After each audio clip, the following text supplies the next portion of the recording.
So ano-ano po mga kaso ang naisampa?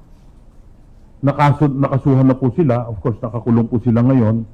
Ito po ang mga kaso: frustrated murder, violation of RA 10591 at 9165, as well as direct assault, yung po sa pagpapaputok nila.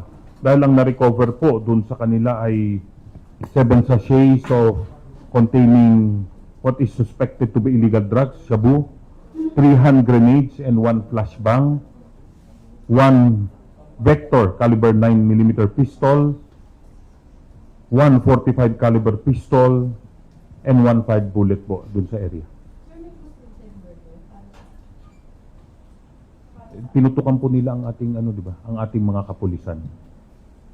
Sir, yung mga baril na na-recover sa kanila, may lisensya po pa na-check na? Ang isa po madami yung without serial number, yung Vector 9mm.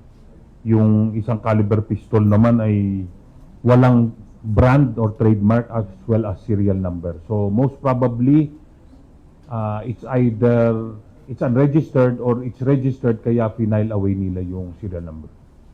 Sir, may mga pinaharap kayo pa mga kaso kung mga may before?